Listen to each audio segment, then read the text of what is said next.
छगन भुजबळांची शरद पवारांसोबत 1.5 तास चर्चा झाली। दोन्ही नेत्यांच्या भेटीत मराठा ओबीसी संघर्षावर चर्चा झालेली आहे। राज्यातील ओबीसी मराठा वाद शांत व्हावा असं भुजबळांनी म्हटलेलं आहे। पवारांसोबतची भेट राजकीय नव्हती असं भुजबळांनी म्हटलंय। पवारांना भेटण्यापूर्वी प्रफुल्ल पटेलांची चर्चा केली। तिसऱ्या आघाडीबाबत मला काही माहित नाही असंही भुजबळांनी म्हटलं।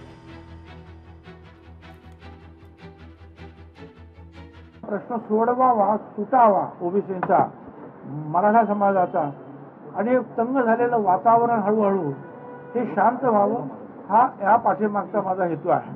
यासाठी अर्थात मी कुणालाही भेटायला तयार आहे।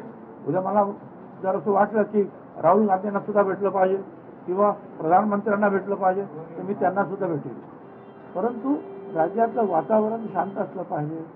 गोरगरिबांची घरं जी आहेत ही पेटता कामा नये, एकमेकाच्या जीवावर कोणी उठता कामा नये आणि वातावरण शांत राहावं हा त्याच्या पाठीमागचा माझा हेतू आहे। याच्यामध्ये कुठलंही राजकारण नाही। मी फक्त घरून निघताना प्रफुल्ल पटेल यांच्याबरोबर चर्चा केली होती आणि मी त्यांना सांगितले की मी असं पवार साहेबांना भेटायला जातो आहे काय, आणि माझ्याकडची असलेली कागदपत्र सुद्धा मी त्यांना देतो आहे आणि या विषयावर मी चर्चा करणार आहे। या बैठकीमध्ये ते म्हणाले ठीक आहे की जा।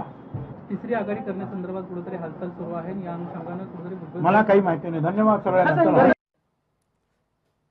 तर पवारांसोबतची भेट ही राजकीय नव्हती। छगन भुजबळ आणि शरद पवार यांच्यामध्ये 1.5 तास चर्चा झालेली आहे। दोन्ही नेत्यांच्या भेटीत मराठा ओबीसी संघर्षावर चर्चा झाल्याची ही माहिती मिळते। राज्यातील ओबीसी मराठा वाद शांत व्हावा असं भुजबळांनी म्हटलं। लोकशाही मराठी ऐका, पहा, जागरूक रहा।